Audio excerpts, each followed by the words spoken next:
Bien, buenas tardes. Hola, hola. Cristian, ¿me confirmas el audio, por favor? ¿Se escucha bien? Hola, hola, buenas tardes. ¿Se escucha bien el audio? Sí, pero así sí se escucha. Perfecto, muy amable. Estoy pasando a tomar la asistencia. Ya iniciamos con el tema de la grabación. Solamente voy a contemplar la asistencia. Ya tengo grabada la asistencia. Correcto. Tengo la asistencia contemplada.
Ok, hoy día vamos a hablar sobre patología clínica como especialidad.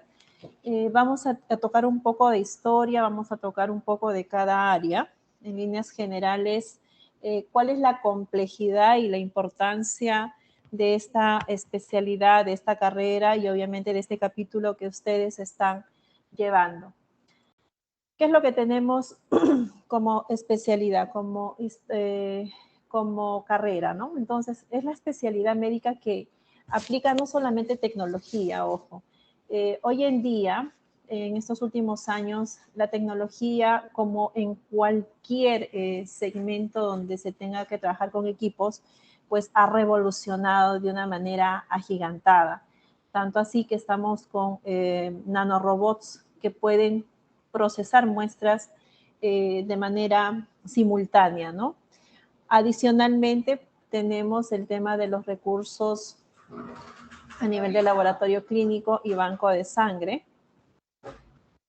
Un ratito, por favor.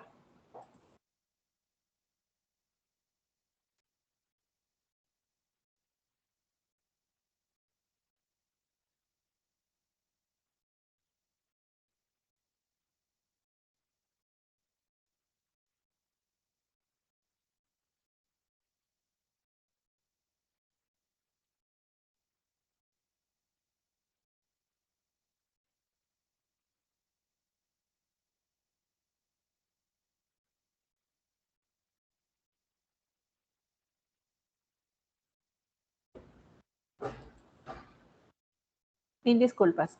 Entonces, implica recursos de los laboratorios como desde equipos, reactivos, personal, etcétera.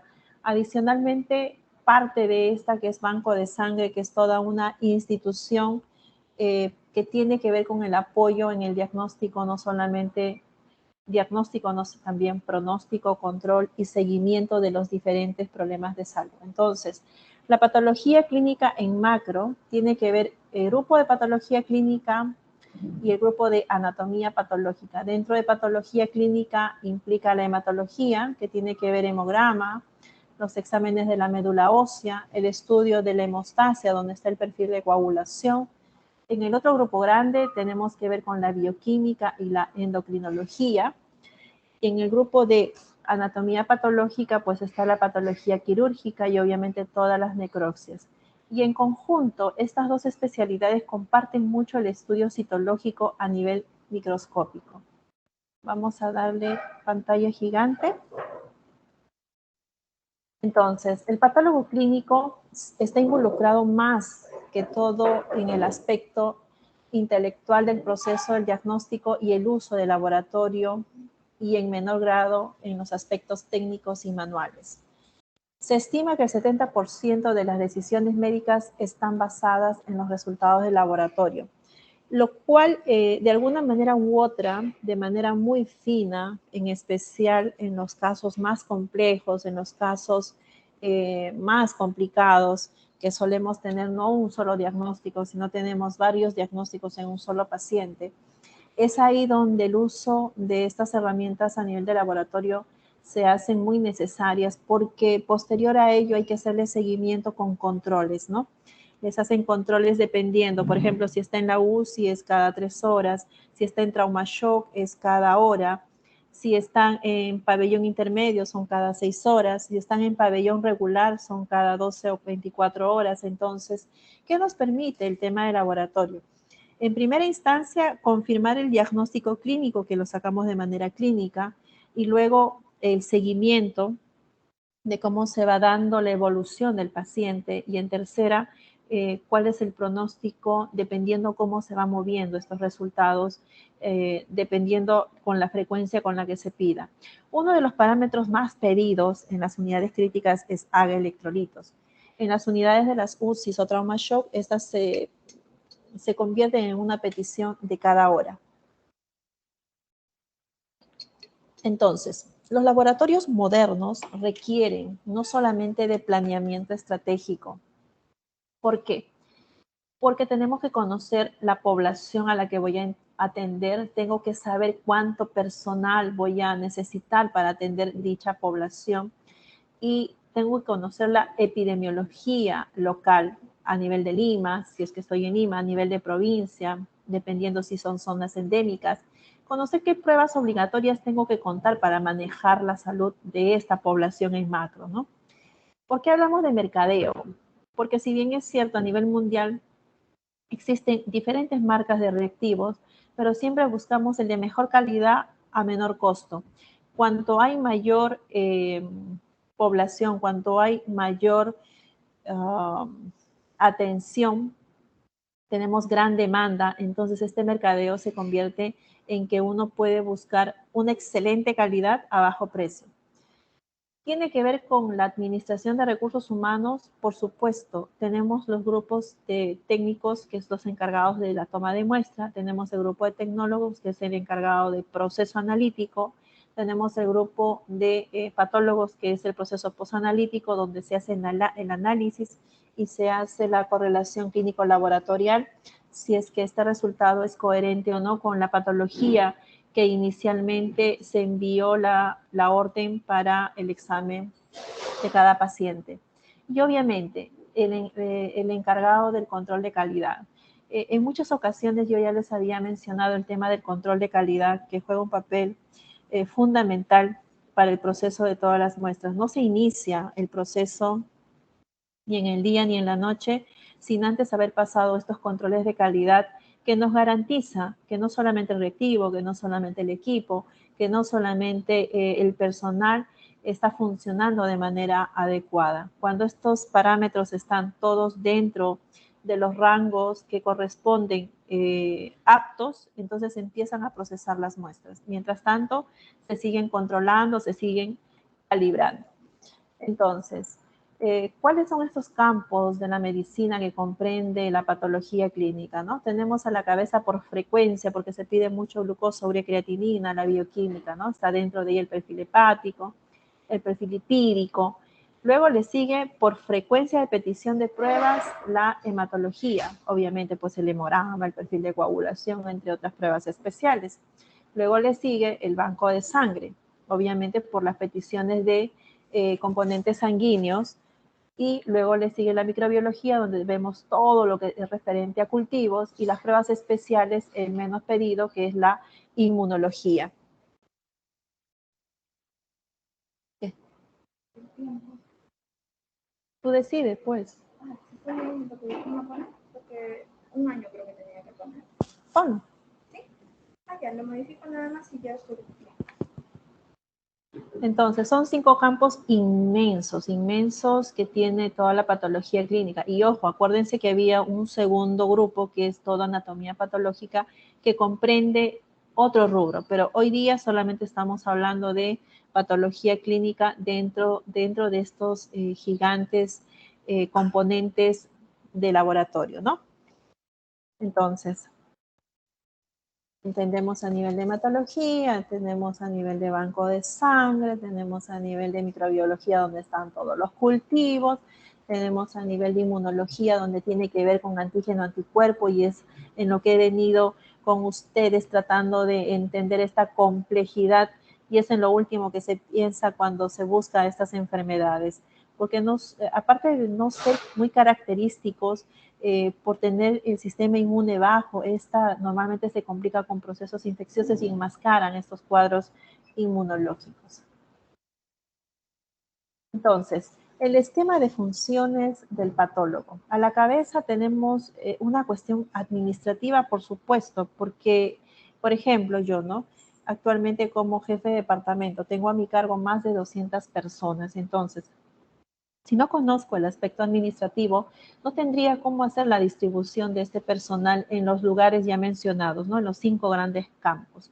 Y esto obviamente requiere de gestión, requiere de administración, requiere de poder tener un marco horizontal donde puedas comunicarte, puedas hacer no solamente roles, cronogramas, priorizaciones de atención, tenemos que diferenciar dónde es el lugar de emergencia con urgencias, dónde es la atención para hospitalizado y dónde es la atención para consultorios externos. Entonces, requiere de mucho marco administrativo, por supuesto.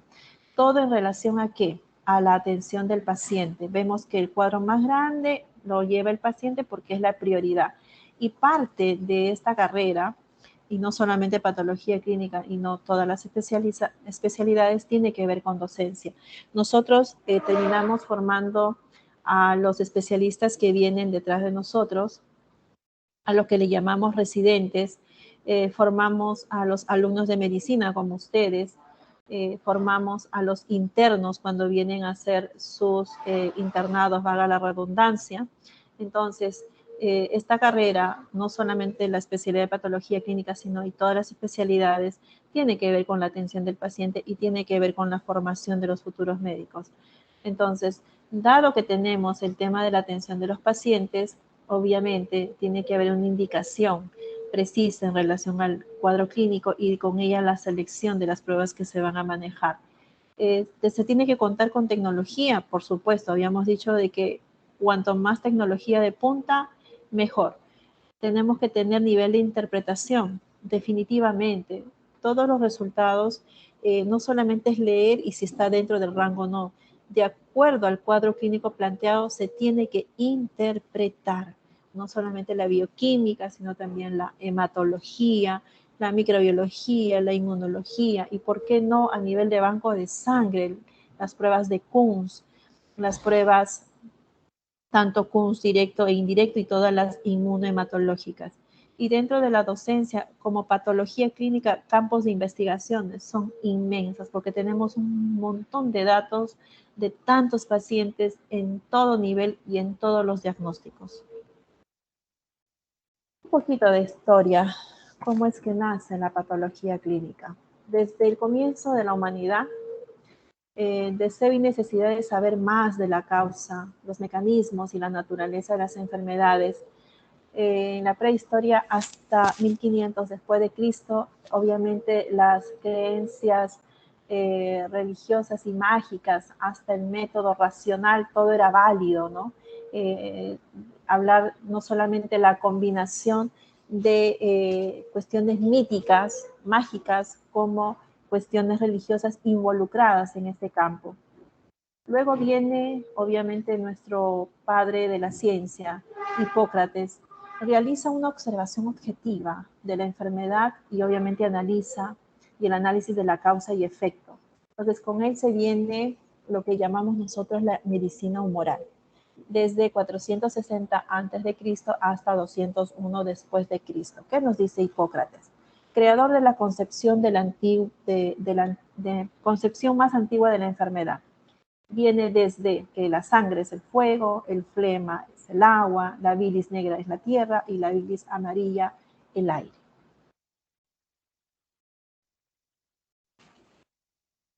En 1450-1960 se habla de la época orgánica. ¿Por qué? Porque ya viene la anatomía patológica, donde tiene su origen en el Renacimiento europeo. Andrews Vesalius, quien en 1543 publica su libro La fábrica del cuerpo humano, obra que destruye numerosos conceptos galénicos erróneos, al demostrar que sus observaciones no correspondían al cuerpo humano por estar realizadas sobre animales. Obviamente, antes de haber trabajado con el cuerpo humano, se vino trabajando con animales y es ahí donde se rompe esta concepción errónea. Ya en 1821 hasta el 1902 llamamos la época celular con Rudolf Virchow, donde nos hablan sobre las bases modernas de la patología microscópica. Rudolf Virchow nace en 1821, bueno, hasta 1902. Produjo el enunciamiento o enunció el principio básico de la biología. Con ella trajo las células, son las unidades de la vida. Los tejidos y los órganos están compuestos por estas células. Las células son nutridas por los vasos sanguíneos. Las células son la unidad de la enfermedad. Las células poseen la propiedad de irritación mientras están vivas. Las alteraciones funcionales producen fatiga, agotamiento, trastornos funcionales y formativos. Son los enunciados que nos provee Rudolf Virchow. Y en base a esta, vamos a tener, por ejemplo, Garrod, que habla sobre el error congénito del metabolismo, Biddle y Tatum sobre el gen, enzima y reacción, Peter sobre las lesiones bioquímicas, Pauline sobre la enfermedad molecular, Watson y Cribb sobre el doble hélice del DNA, Ochoa y Corbett sobre los trabajos del DNA y el RNA, Jacob, Bullough y Manoff describen el RNA mensajero, mientras que Holley y Niebergen habla sobre la etapa subcelular y molecular. Aquí tenemos los grandes desarrolladores de esta ciencia a nivel ya molecular.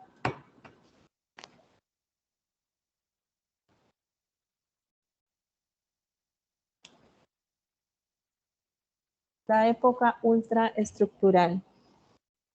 Permítame un segundo.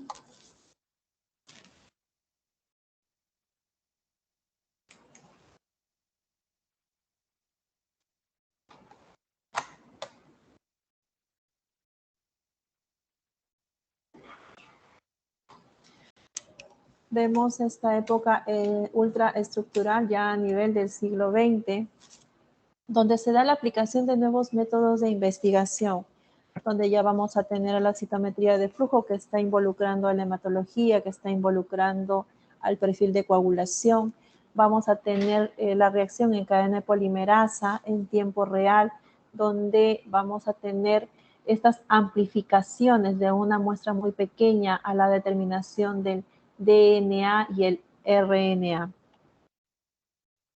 Entonces, hablar de la patología clínica moderna en la actualidad es abarcar estos 5 grandes grupos. Por ejemplo, este equipo que tienen aquí enfrente es un nano robótico donde solamente se somete la muestra y estas pueden pasar por diferentes campos, tanto bioquímica como inmunología, y a su vez esta misma máquina nos puede traspolar a la hematología. Entonces son nano mega robots donde ya casi no interviene la mano del hombre a menos simplemente de la programación. Y a nivel nacional lo tenemos en uno de los hospitales del seguro que está en Vía El Salvador. Se cuenta con estos equipos que son tipos robotizados, donde se acortan los tiempos, donde se minimizan los errores, donde tenemos mayor precisión en los resultados. ¿Son inversiones de gran costo? Claro que sí, pero a medida que pasen los años y estas se vayan implementando en cada uno de los hospitales, obviamente a la demanda estas van a bajar de precio, pero mientras tanto, cuando es toda una innovación, al inicio es costoso, pero pasados los tiempos, estas empiezan a tener mayor demanda y por ende vamos a tener menor precio, ¿no? Entonces, ¿cuán importante es el tema de la toma de muestra, el punto de partida? Si no tengo una toma de muestra, no puedo hablar de nada.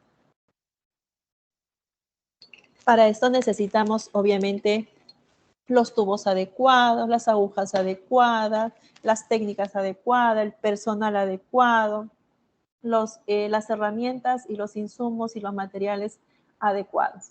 Entonces, hablar de la hematología, sabemos que se utiliza los tubos con EDTA, ¿no? Los tubos morados, que tiene anticoagulante, que hace que prevalezca que estos componentes se mantengan intactos y sean leídos por citometría de flujo. Entonces, ¿qué es el hemograma? Es una prueba de laboratorio que van a cuantificar y evaluar tipos de células, todas estas, en nuestra sangre, tanto los glóbulos rojos como los glóbulos blancos y las plaquetas. Siempre tenemos que tomar en cuenta los valores estándares, por supuesto. Si no, no podríamos determinar si estas están por debajo de los valores, o están por encima de los valores, o están dentro de los valores. Entonces, los niveles de estándares de cuánto a cuánto oscila cada una de las pruebas, las tenemos que conocer de todas maneras. Hoy en día, dado que tenemos la automatización, dado que tenemos el código de barra, dado que tenemos las impresiones de los resultados ya salen con sus rangos referenciales.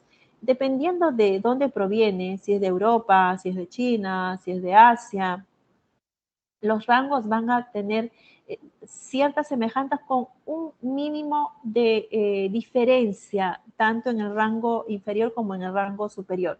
Pero en concreto, si buscamos la media, pues comparten con los mismos rangos. Y va a depender mucho de la unidad también. Entonces, a nivel de la serie roja, sabemos de que hay volúmenes o índices estándares corpusculares, ¿no? Como en el caso del volumen corpuscular medio, de la hemoglobina corpuscular media, la concentración de la hemoglobina corpuscular media y obviamente de la dispersión del tamaño de los eritrocitos. Estas tienen varias formas de llamarlo. En siglas de inglés RDW, en español AD, que viene a ser la amplitud de la distribución eritrocitaria. Con la cantidad de la hemoglobina hematocrito lo que medimos es simplemente los cuadros de anemia, ¿no? Y en relación a estos índices eritrocitarios lo que vamos a buscar es el tipo de anemia, porque podemos estar frente a una anemia ferropénica, a una anemia perniciosa, a una anemia megaloblástica, etcétera, etcétera. Entonces, ¿es un problema el tema de los cuadros anémicos en el Perú? Sí, tenemos un 40% de la población menores de 5 años con cuadro de anemia y no es diferente en nuestros pacientes adultos. Entonces, su función principal de los hematíes sabemos que es el transporte de oxígeno desde los pulmones hacia los diferentes tejidos, ¿no? Tenemos valores altos como las policitemias veras, tenemos valores bajos como los cuadros de anemias generales, ¿no? En los valores altos vamos a tener problemas respiratorios, en personas fumadoras, en las deshidrataciones, y nosotros llamamos esto de la deshidratación cuando tenemos valores altos como que estamos frente a una hemoconcentración. Por esta falta de líquidos se hemoconcentran y nos dan valores erróneos en relación a la deshidratación, en relación a la hemoglobina. Valores bajos nos van a dar cuando hay cuadros de anemias agudos o crónicos, cuando hay hemorragias activas, enfermedades a nivel de la médula ósea. Entonces, definir ante qué cuadro de anemia estamos tiene que ver con la causa de fondo. Estas alteraciones de las morfologías de los glóbulos rojos dependen mucho del tamaño, ¿no? Dependen mucho de la coloración y dependen mucho de la forma. Del tamaño sabemos que se van a decir de manera global si estoy frente a una anisocitosis, me dice diferentes tamaños. Si estoy con una microcitosis, cuando el tamaño está disminuido, macrocitosis, cuando el tamaño está aumentado, y megalocitos grandes y ovalados. En relación a la coloración, sabemos que es por la concentración de la hemoglobina corpuscular media. Si está por debajo de 30, vamos a tener una hipocromía y por encima de 37, una hipercromía. En relación a la forma, podemos estar frente a una poiquilocitosis, donde nos indica diferentes formas, ovalocitosis, obviamente ovalado, elictocitosis, elíptica, esferocitosis, esférica, equisocitosis, cuando hay fragmentos a nivel de los glóbulos rojos. Entonces, determinar a nivel de lámina periférica, para nosotros como patólogos, la lectura de estas láminas de cada hemograma no solamente es la determinación de los componentes blancos, a nivel de los rojos, determinar tamaños, determinar formas y obviamente la concentración de la coloración. Muchos indican de que no es necesario hacer la lectura de lámina. No coincidimos con ello. Los especialistas en patología clínica consideramos que es una obligación porque estas máquinas, a pesar de ser automatizadas, no nos detectan lo mencionado aquí como lo puede visualizar el ojo humano. Bueno, el hematocrito sabemos que es un valor relacionado a los cuadros de anemia. Ya tenemos aquí cuando tenemos valores altos y cuando tenemos valores bajos. En qué tipo de patologías podemos encontrarlos. Al igual que la hemoglobina, podemos hacer una cuantificación cualitativa o cuantitativa. Cuando tenemos las cualitativas tiene que ver con un defecto genético, con alteraciones de la combinación, las cuantitativas con anemias, poliglobulias, y obviamente esta tiene que ver con la estructura del propio hemoglobina y obviamente el grupo N. Habíamos hablado sobre los índices anisocitarios. Aquí tenemos los rangos normales a nivel del volumen corpuscular medio, hemoglobina corpuscular media, la concentración de la hemoglobina corpuscular media.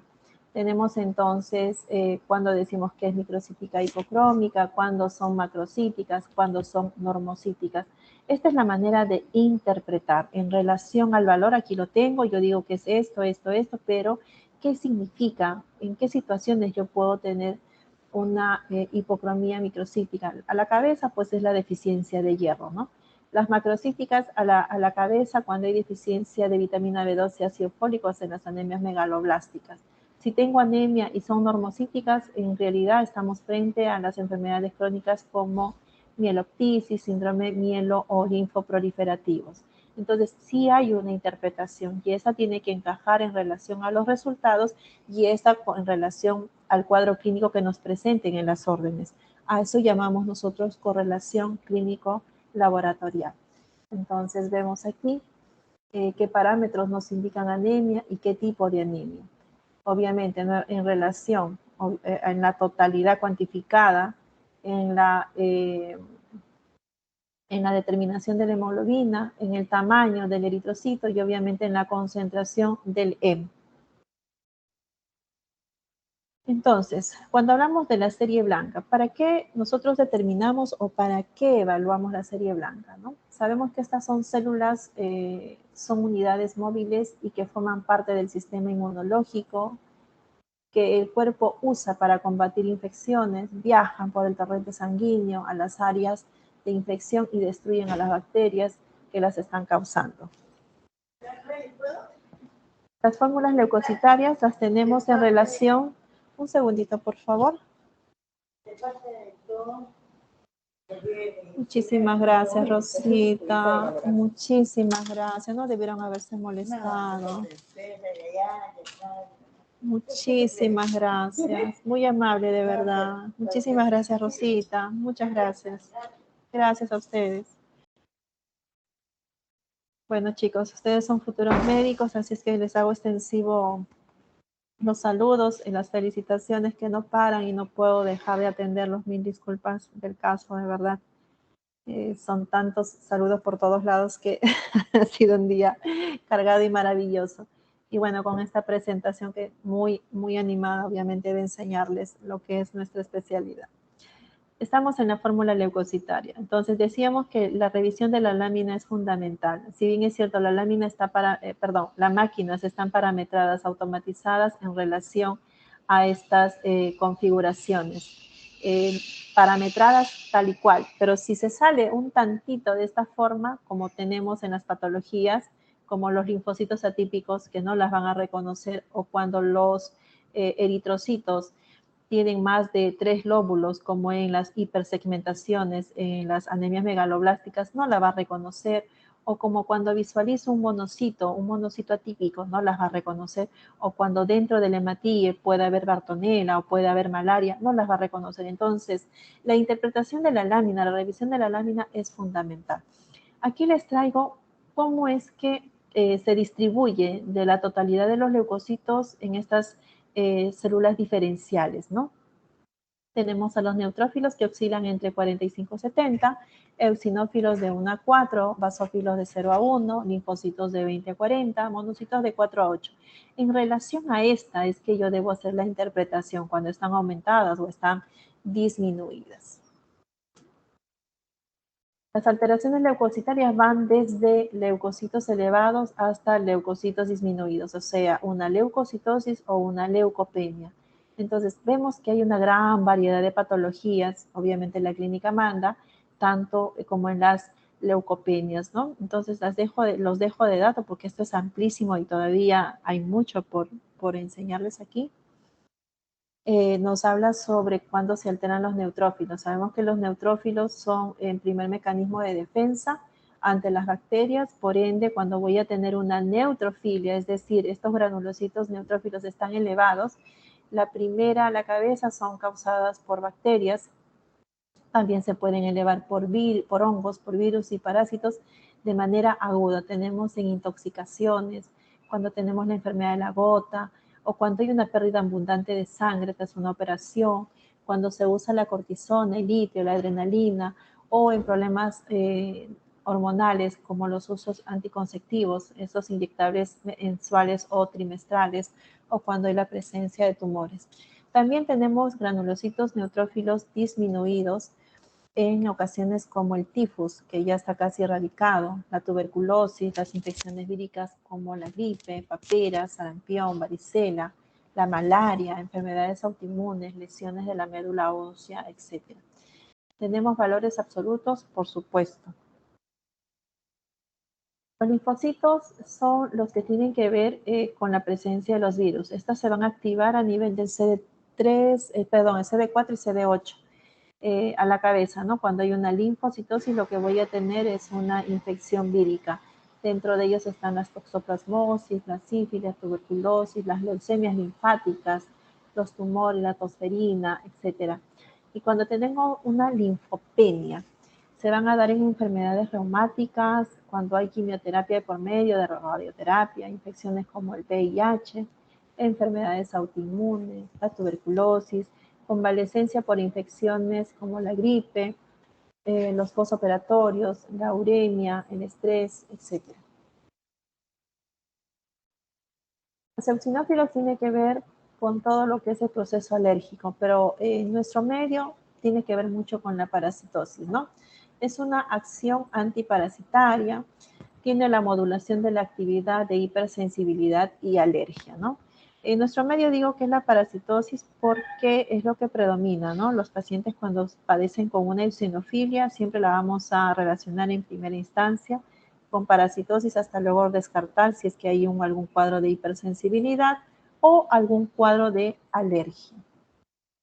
Cuando tenemos niveles bajos de eosinofilia, cuando tenemos eosinopenias, perdón, cuando tenemos niveles altos de eosinófilos, cuando estamos hablando de las eosinofilias o niveles demasiado altos de los basófilos, ¿no? Cuadros de alergia. Entonces, todo eso está relacionado a cuadros que tienen que ver con procesos alérgicos, por supuesto. Las plaquetas.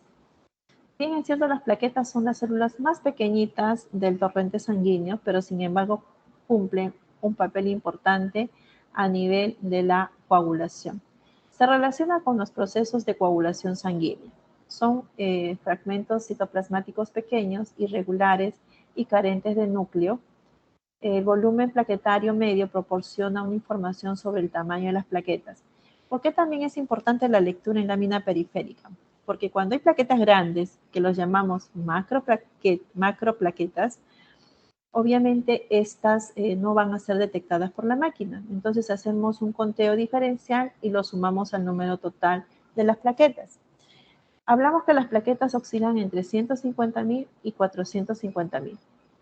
Pero cuando hay trombocitopenia, para decir si es leve, moderado o severo, tenemos que tener claro los rangos en que oscilan, ¿no? Severos están entre 20.000 y 30.000, moderados por encima de 20.000 hasta 80.000 y por encima de 80 hasta por debajo de 150.000, las catalogadas leves. Tenemos alteraciones plaquetarias, por supuesto, desde alteraciones cuantitativas como alteraciones cualitativas. Hablamos de cuantitativas, lo que cuenta la máquina, y cualitativas, las características que visualizamos a nivel de la lámina. Entonces, cuantitativas, si es que hay trombocitopenia o hay trombocitosis, está disminuido o está aumentado, ¿no? Entonces, aquí están las diferentes patologías en las que podemos encontrarlas. A nivel de las alteraciones cualitativas, hablamos de trombocitopatías.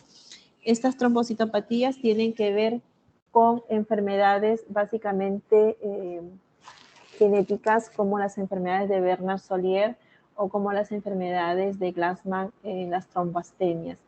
Y estas se dan a nivel de la estructura de la membrana o a nivel de la estructura propia de la plaqueta, como es las glucoproteínas 1A, las glucoproteínas 1B, las glucoproteínas 2A. Basta que una de estas estén alteradas para entrar en estas enfermedades estrictamente trombocitopáticas. Salimos de la hematología, entramos un tanto a la bioquímica. ¿Qué hay que considerar aquí? Pues, ¿no? Consideramos algunos parámetros que pueden ser alterados por la dieta, por la hora, el ciclo circadiano, el estado de la hidratación. ¿Cuán importante es decir al paciente que tiene que ir en ayunas? ¿Cuán importante es pedirle que vaya temprano, ¿no? Antes de las 8, para que no sea un ayuno prolongado? ¿Cuán importante saber qué es lo que comió el día anterior para que no haya una carga proteica o una carga lipémica? Si el paciente me dice, bueno, que la noche cenó unos chicharrones, entonces voy a saber de que mi muestra va a estar lipémica y esa no es tan viable para hacer el análisis. Vamos a suponer que el paciente le mandaron a hacer su glucosa y se aparece a las 11 de la mañana y te dice que está en ayunas y tampoco es posible porque ya es un ayuno prolongado, de ya no me va a salir la glucosa baja y no es real. Vamos a suponer que el paciente viene saliendo de guardia y se quiere hacer sus exámenes bioquímicos. No es válido porque ya rompió el ciclo circadiano. El ciclo circadiano quiere decir que en el día estás en actividad y en la noche estás en reposo. Y esas son las condiciones en que debe de venir el paciente para tomarle la muestra para las muestras bioquímicas. El estado de hidratación. Vamos a suponer que el paciente toda la noche estuvo bebiendo, vamos a suponer limonada, y que estaba de guardia y que viene a tomarse sus exámenes y pues no es válido. ¿Por qué? Porque va a estar sobrehidratado. Más en especial si voy a tomar muestras de electrolitos que tienen que ver con el tema de la hidratación de manera directa, ¿no?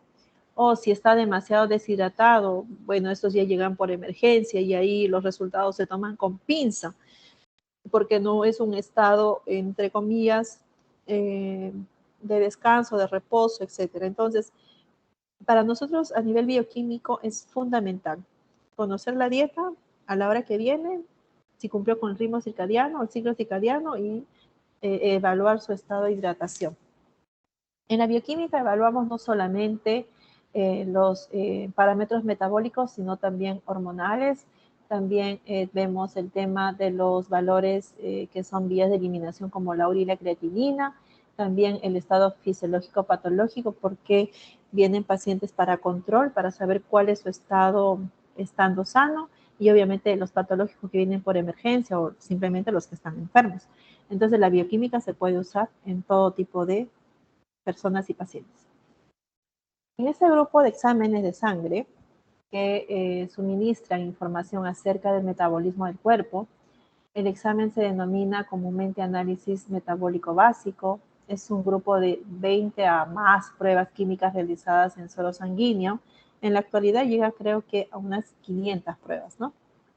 Pero tenemos las básicas, las obligatorias, las que no pueden faltar en un hospital ni de segundo ni de tercer nivel. Hablamos las que cumplen con la función hepática, con la función renal y que tiene que ver con la hidratación.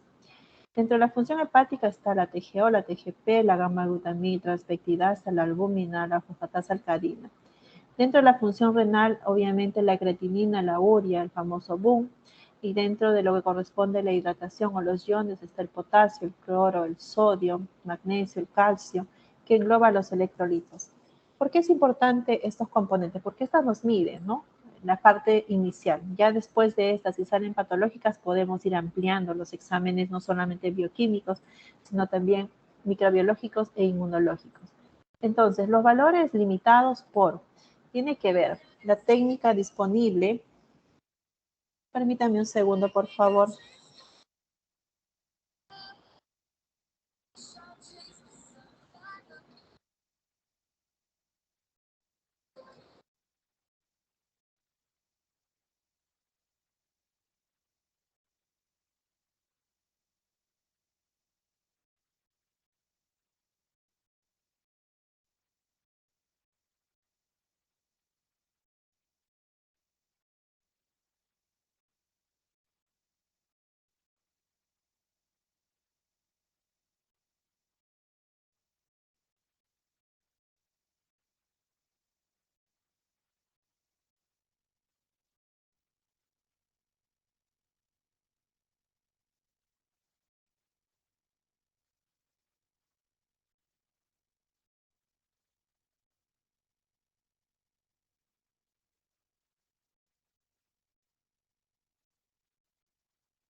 Ok.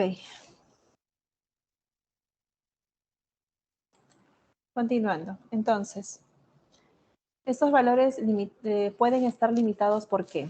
Por técnicas disponibles, precisión de la prueba, frecuencia con la que se deben realizarse, capacidad de recuperación del órgano, capacidad del clínico para interpretar resultados, estadio de la enfermedad. Entonces, la interpretación es fundamental. La interpretación es muy importante en relación no solamente a nivel de bioquímica, sino a nivel de hematología, a nivel de inmunología, en cada uno de los parámetros. Vamos a mencionar una de las más importantes, que es la glucosa. La glucosa en la sangre es una de las pruebas que mide la cantidad de azúcar en nuestra sangre. Estas representan el resultado final del metabolismo de los carbohidratos. Los valores de glucosa en sangre varían de acuerdo al laboratorio, pero en general hasta 100 miligramos decilitros se consideran normales. Y esto, ojo, si bien es cierto 100 miligramos, 110 es borderline superior, a nosotros en la actualidad nos indica un cuadro de prediabetes. Entonces, vamos a suponer, estamos frente a un paciente de 25 años y me llega con 95 de glucosa en ayunas, basal, entonces lo tengo que tomar con pinzas. Ese 95 ya me está diciendo que está muy inclinado hacia la parte superior, por ende,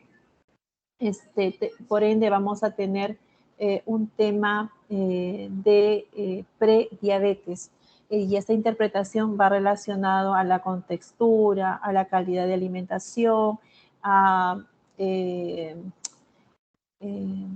el estilo de vida, ¿no? Si me dice que dentro de su dieta consume mucha gaseosa, entonces se entiende por qué los niveles de azúcares están elevados. Por eso es fundamental no solamente preguntar, sino conocer cuál es su nivel dietético diario, mañana, tarde y noche, y obviamente el estilo de vida en su totalidad. Entonces sí, pues a la cabeza tenemos el tema de los cuadros de diabetes y estas nos van a dar valores muy altos, nos van a dar podemos decir si estamos con una hiperglucemia a la cabeza, lo primero que tenemos es la diabetes mellitus, otra es las acromegalias que son poco comunes, el síndrome de Cushing que también es poco común, las alteraciones de la glucosa en ayunas, en los cuadros de prediabetes que les acabo de mencionar, o tiene también relación con el hipertiroidismo, cáncer pancreático o pancreatitis. Y cuando tenemos niveles inferiores, nos damos con que estamos frente a un hipotiroidismo, un insulinoma, hiperinsulinemia o ingesta insuficiente de alimentos. Entonces, hablamos cuando hay cuadros de diabetes, prediabetes o cuando es diabetes. En la sociedad la Sociedad de Diabetes Americana hoy en día nos dice, ¿no?, de que paralelo a esto tenemos que medirlo con la hemoglobina glicosilada 1C por ser un parámetro que acumula un valor de 3 meses porque se mide a nivel de la hemoglobina A1C. También tenemos un parámetro importantísimo como la albúmina. Esta albúmina va a oscilar entre 5.2 a 6.6 miligramos decilitros de las proteínas totales, es decir, principal proteína del suero. La albúmina es la que mayor concentración tiene. Va a depender si es recién nacido, si es en niños, es en hombres o en mujeres, pero vemos que las concentraciones promedios en la totalidad de las proteínas es la que mayor cantidad tiene, porque la otra que le sigue después de la albúmina es la globulina. Entonces, en condiciones normales, las concentraciones de las proteínas totales van a oscilar entre 6.2 y 7.9, mientras que la albúmina promedio, adulto, 3.6 a 5.2, es decir, tiene la mayoría de la cantidad dentro de las proteínas totales. Cuando las concentraciones de la albúmina es inferior a 2 gramos, estas se van a presentar en edemas, vamos a tener acumulación de líquidos en el espacio intercelular o intersticial. Y si la albúmina ejerce entre 75 y 85% de la presión oncótica de la sangre, que esto equivale a 20 milímetros de mercurio. Tenemos la fosfatasa alcalina, que tiene que ver no solamente con la parte hepática, sino que tiene que ver estrictamente con el colédoco. Procede fundamentalmente de los huesos y del hígado, aunque también está presente en otros tejidos. Los valores normales están comprendidos entre 85 y 190 unidades litros, siendo el triple en embarazos y al final del primer trimestre. En niños en edad de crecimiento, los niveles séricos son más elevados debido al aumento de la fracción ósea por la actividad osteoblástica. Entonces también, ¿no?, vamos a tener promedios valores según el grupo etario. La urea sabemos que tiene que ver con la función renal. Su rango promedio está entre 10 y 40 miligramos decilitros. Otra medida de la función renal y también del grado de hidratación y la masa muscular. Estas aumentan cuando hay una insuficiencia renal porque no la puede filtrar y se escapa lamentablemente en las deshidrataciones y en los individuos con mucha masa muscular, cuando disminuye en personas con poca masa muscular. Entonces, la urea es además un producto de degradación de la hemoglobina, de modo que cuando hay sangrado digestivo, se absorbe por el intestino y esta puede detectar cifras altas en la sangre. Entonces, lo ideal es que se termine segregando parte de esta por la orina, por supuesto, pero si se concentra en la sangre, sabemos que estamos frente a una insuficiencia renal. La creatinina también es parte de esta. Su concentración sérica es proporcional a la masa muscular del cuerpo.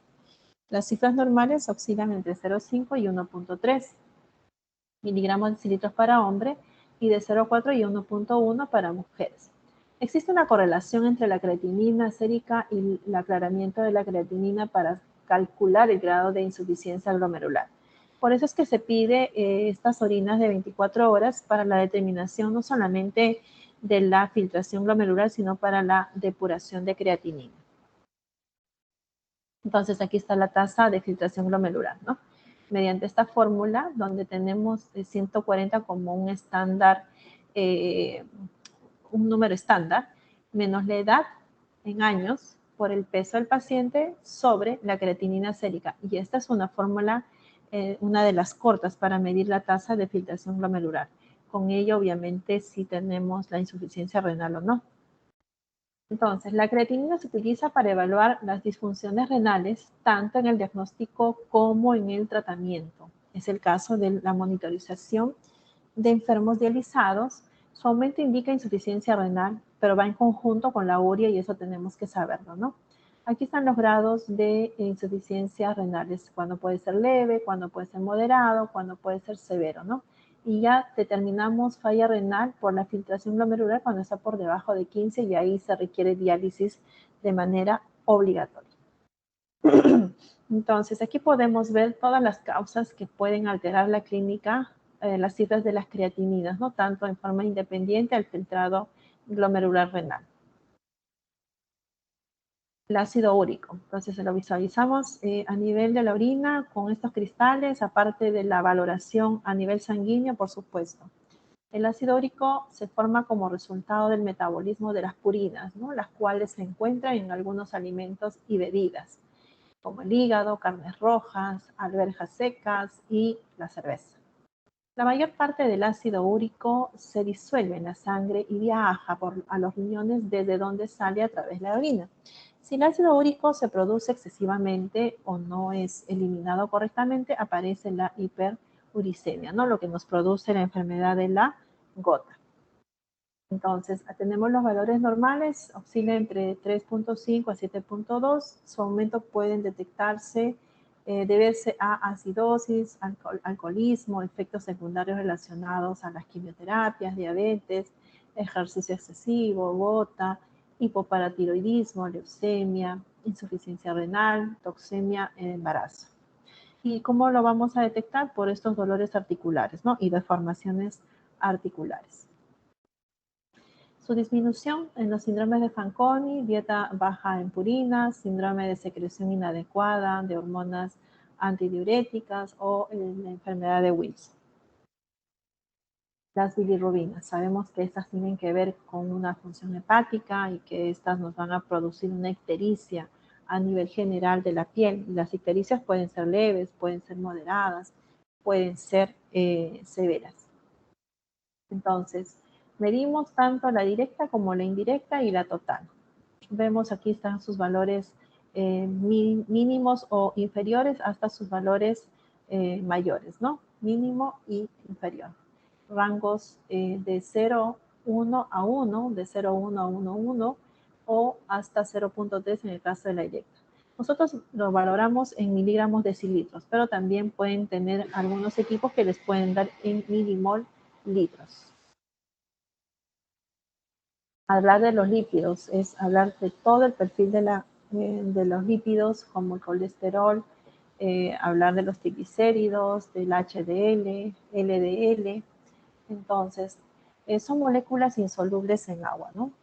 Es un grupo complejo y diverso que está formado por las grasas propiamente dichas, entre las cuales estarían los triglicéridos y los ácidos grasos. Está el colesterol, los fosfoglicéridos y los esfingolípidos. Entre las variadas funciones de los lípidos destacan las siguientes, ¿no? Es una fuente de energía, forma de almacenamiento de energía, componentes estructurales de las membranas celulares y de las lipoproteínas plasmáticas, son agentes emulsificantes, son compuestos funcionales para la síntesis de las sustancias como las hormonas prostaglandinas, las vitaminas. Entonces, vemos que los lípidos, obviamente, si es que no tenemos una dieta correcta, terminamos saturándonos con grasas por encima de los valores que es permisible para el organismo, ¿no? Entonces, cifras normales se hallan entre 140 y 200, en este caso el colesterol, según las técnicas y los valores referentes establecidos en laboratorio. También están influidos por la dieta, obviamente, ¿no? La edad y el sexo. En el embarazo, a partir del 5º mes, empiezan a aumentar y se distinguen tanto el colesterol libre como el esterificado. Entonces vemos que a veces la dieta nos juega un mal momento, entonces hay que tener mucho cuidado con lo que se come del día a día, ¿no? Los triglicéridos son compuestos formados por la esterificación de la glicerina, que son 3 ácidos grasos. Su origen, los que proceden de la absorción intestinal de las grasas digeridas, exógenas, y aquellos que son sintetizados en el hígado, endógenos. En el tubo digestivo, dice, los enlaces tipo ester de los triglicéridos se rompen por la acción de las lipasas, especialmente la pancreática, dando origen al ácido graso y glicerol. Entonces tenemos que si los triglicéridos normales óptimos es hasta 150, entonces a partir de 150 para arriba vamos a tener estos límites, ¿no? Tanto altos como muy altos. Hemos llegado a tener triglicéridos por encima de 500. Aquí nos hablan del colesterol. Su origen dice que proviene de los alimentos exógenos. El colesterol esterificado es hidrolizado por el colesterol esterasa pancreática, dando lugar al colesterol libre y al ácido graso.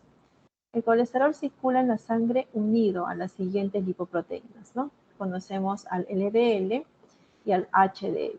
Sabemos que el HDL es el que debemos de conservar porque es la grasa que la denominamos la grasa buena, de alta densidad. El resto circula unido al VDLL y obviamente a los kilomicrones.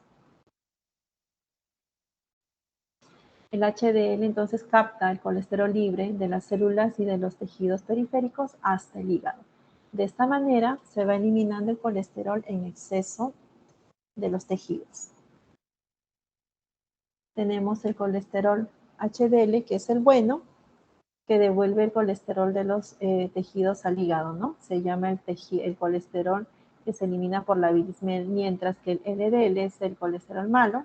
Se transporta el colesterol desde el hígado a los tejidos, el exceso se acumula en la sangre y obviamente es lo que forman las placas de ateroma y obviamente los infartos y los ictus, ¿no? Entonces aquí tenemos, de acuerdo a su densidad, a su tamaño, tanto el colesterol, los triglicéridos, el LDL y el HDL. La inmunología, de manera breve. En los laboratorios de inmunología existen diferentes técnicas que permiten entregar resultados de exámenes para apoyo al diagnóstico y tratamiento clínico de las diferentes enfermedades inmunológicas, reumatológicas, mesenquiopáticas y generales. Entonces, ¿vamos a determinar enfermedades alérgicas mediante la inmunología? Sí. ¿Quiénes tenemos a la cabeza? La inmunoglobulina E.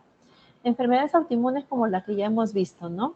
Que son sistémicas, orgánicas, específicas, las inmunodeficiencias como el VIH, las infecciones, ¿no? Como la sepsis, el shock séptico o tóxico.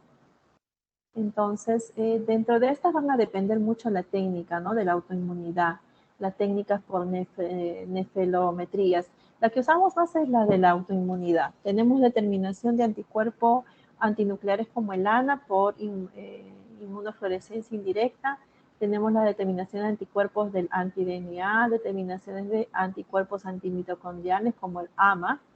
A nivel de la nefelometría, las mediciones de las inmunoglobulinas, tanto IgG, IgA, IgM, los complementos C3, C4, el factor reumatoideo, la antiestreptolicina.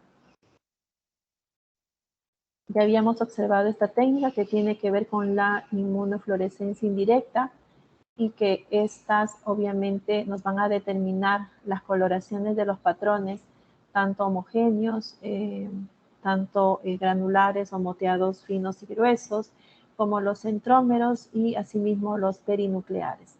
Entonces, las mediciones por inmunofluorescencia indirecta nos permite tener anticuerpos antinucleares, que es el ANA, anticuerpos anti-DNA, anticuerpos antimitocondriales, como es el AMA. Entonces, esta es la inmunofluorescencia, tanto directa e indirecta.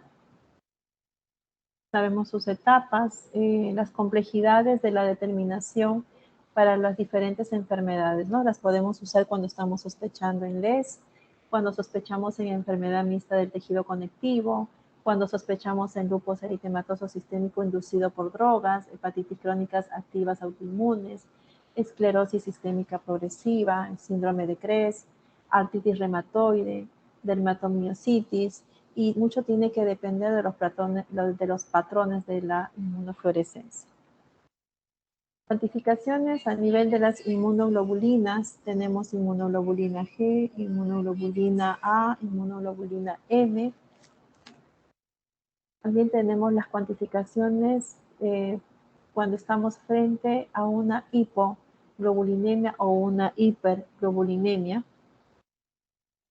En los sistemas de complementos, hablar del complemento 3, del complemento 4, ¿no? Es un conjunto de unas 30 proteínas del plasma y otros líquidos orgánicos que interaccionan entre sí y con otros componentes del sistema de la inmunidad innata y adaptativa. Estas se encuentran en forma inactiva y se activan de forma secuencial para mediar una serie de reacciones inmunológicas, ¿no? Vemos la vía de activación del sistema de los complementos. Entonces, van a tener que depender frente a qué enfermedades quiero descartar para solicitarlas y sabemos que esas tienen que ver, obviamente, con el sistema de complemento. Tenemos ahí el complemento 3, al complemento 4, que cuando la vamos a encontrar disminuidas, ¿no? Pensamos en un LES o pensamos en una glomerulonefritis particularmente, o aumentados cuando estoy frente a los procesos inflamatorios como la artritis reumatoide. Tenemos sus rangos de cuánto a cuánto oscila el C3 y el C4, cómo se interpreta cada una de estas y cuándo es que se dan esos déficits de complemento. El factor reumatoideo es una patología que lo hemos visto muy ampliamente, no solamente a nivel de los artículos, sino en el desarrollo de la práctica, en lo que es pruebas rápidas, las pruebas confirmatorias, es estrictamente inmunológica. Asimismo, también se ha desarrollado el valor de la antiestreptolicina, que tiene que ver con el punto de partida para la determinación del estreptococos piógenes del grupo A, y esta luego se tiene que confirmar por el hisopado para el cultivo a nivel faringio, orofaringio. La determinación de la antiestreptolicina por prueba rápida, que es el ASO. Ya hemos visto el tema de la serología para sífilis. Cuando decimos que es secundaria, tenemos los parámetros inespecíficos no treponémicos como el BDRL, RPR, los específicos a nivel de la confirmación del FT absorbido. También se puede usar el ELISA, el TTPA o las pruebas rápidas. El BDRL también es parte de la determinación para la sífilis. Sabemos que también es una prueba rápida, pero asimismo sabemos que estas pruebas rápidas se tienen que confirmar. La metodología por FT-Absorb, que ya lo hemos visto en la práctica, ampliamente lo hemos discutido en el desarrollo, en las discusiones de los artículos. Finalmente, se usa la biología molecular, que hoy en día está en boga para el uso no solamente dada la coyuntura para COVID-19, sino también para tuberculosis, para el VIH, para muchas de las enfermedades, porque tiene que ver con el DNA, el RNA. Aquí tenemos la PCR. Tenemos la PCR, donde obviamente hablamos de biología molecular, hablamos de la reacción en cadena de polimerasa. Entonces, es una determinación que se está ampliando cada vez más y tiene que ver con la amplificación del DNA. Estas son las metodologías, cómo se amplifica. Cuando se aplica en mutagénesis, en producción de sondas, en detección de infecciones bacterianas y virales, diagnóstico de enfermedades hereditarias, estudios de evolución molecular, estudios de medicina forense, estudios de filiación. Es más, en Argentina y en Brasil, para hacer el tamizaje de las pruebas de rigor para las unidades, se usa biología molecular. ¿Y con esto qué pasa? Se exime estos periodos de ventana que los tienen las pruebas por ELISA, las que son inmunológicas como quimioluminiscencia o por ELISA. Los sistemas de unidades internacionales tienen que ver obviamente con los símbolos, ¿no?, más usados. Tenemos a la cabeza lo que es metro, kilogramos, segundos. Los otros son menos usados, pero igual hay que contemplarlos. Entonces, tenemos además de submúltiplos, por supuesto, saber y conocer cuando estamos frente a un micro, a un mili, a un centi o a un deci, porque se van a encontrar con estos rangos referenciales y tenemos que saber cómo traducirlos en miligramos decilitros. Tenemos las unidades de concentración como la molaridad, el porcentaje en peso, gramos litro, fracción molar y obviamente peso molecular. Entonces tenemos, un segundo por favor, con la doctora Silvia. Claro. Sí, le compete a ella. Gracias. A nivel de la molaridad, entonces esas se van a expresar en moles absolutos contenidos en un litro de solución. El símbolo para la molaridad es obviamente M. Tenemos la molaridad en simplificado, el símbolo que van a encontrar es M minúscula. El porcentaje ya lo conocemos, porcentual, que tiene que ver con el peso que expresa la masa absoluto, 100 unidades de masa absoluto. Tenemos gramolitros, que es el más usado, uno de los más usados. Tenemos la fracción molar, menos usada, pero también se usa dentro de la patología clínica, que expresa los moles en solutos contenidos en un mol de solución. Y bueno, con ellos, de alguna forma u otra, traer de alguna manera toda la patología clínica en resumen, en 1 hora y 15 minutos. Si me extendí, las disculpas, pero sí es bastante amplio y da ganas de expresar todo lo que se tiene en patología clínica, pero en resumen y en consenso es lo que tenían que conocer de nuestro mundo, de la patología clínica, de la investigación. Muy bien, yo en este instante voy a dejar de compartir. Listo, ya está. Cristian, ¿me confirmas por favor que todo se haya escuchado bien? Espero. Disculpas las interrupciones, definitivamente. Me encuentro en el trabajo y los saludos han venido una tras otra. Nada, futuros médicos, que también esto sea parte de la celebración de ustedes, porque ya son parte de la familia de la medicina peruana, así es que extensivo el saludo una vez más, también para ustedes. Y con esto yo concluyo. Voy a detener la grabación. La grabación ya está detenida.